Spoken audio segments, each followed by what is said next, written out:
ಮಾಫಿ ಸಾಕ್ಷಿ ಆಗೋಕೆ ನೀವು ಅನುಮತಿಸಬೇಕು ಅನ್ನುವಂಥದ್ದು.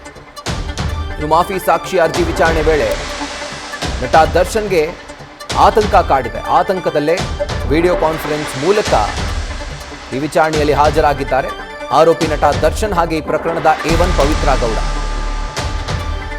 ವಿಡಿಯೋ ಕಾನ್ಫರೆನ್ಸ್ ಮೂಲಕ ಅಂದರೆ VC ಮೂಲಕ JCಯಿಂದಲೇ ಆರೋಪಿಗಳು ಹಾಜರಾಗಿದ್ದಾರೆ. ಚಿಂತೆಯಲ್ಲೇ ಆರೋಪಿ ನಟ ದರ್ಶನ್ ಹಾಗೆ ಪವಿತ್ರ ಗೌಡ ಕೂತಿದ್ರು. ವಿಚಾರಣೆಯ ಸಂದರ್ಭದಲ್ಲಿ ತಲೆ ಮೇಲೆ ಕೈ ಹೊತ್ಕೊಂಡು ಪವಿತ್ರ ಗೌಡ ಕೂತಿದ್ರೆ ಏಕಾಂತದಲ್ಲಿ ಹಿಂದೆ ಕೂತು ವಾದವನ್ನ ಆರೋಪಿ ನಟ ದರ್ಶನ್ ಆಲಿಸಿದ್ದಾರೆ.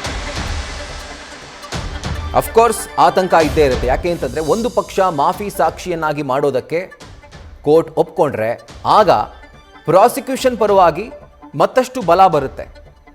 ಪ್ರಾಸಿಕ್ಯೂಷನ್ ಪರವಾಗಿ ವಿಟ್ನೆಸ್ಗಳ ಒಂದು ಸ್ಟ್ರೆಂತ್ ಹೆಚ್ಚಾಗುತ್ತೆ. ಸೊ ಹೀಗಾಗಿ ಏನಾಗುತ್ತೋ ನಮ್ಮ ವಿರುದ್ಧ ಸಾಕ್ಷಿಗಳನ್ನು ಹೇಳಿದಂತಹ ಸಂದರ್ಭದಲ್ಲಿ ಆಗ ಇನ್ನಷ್ಟು ಟೈಟ್ ಆಗ್ತಾ ಹೋಗುತ್ತೆ ಈ ಒಂದು ಕೇಸ್.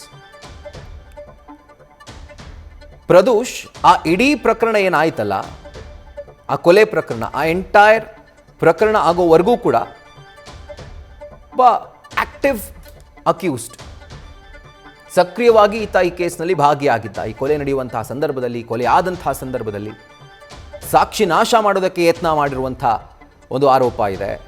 ಅದರ ಜೊತೆಗೆ ಈ ಕೇಸ್ನ ಮುಚ್ಚಾಕಲಿಕ್ಕೆ ಏನು ಹಣ ಬೇಕಾಗಿತ್ತೋ ಆ ಹಣ ವರ್ಗಾವಣೆಯಲ್ಲೂ ಕೂಡ ಈತ ಪ್ರಮುಖವಾಗಿ ತೊಡಗಿಸ್ಕೊಂಡಿದ್ದ ತನ್ನನ್ನು ತಾನು.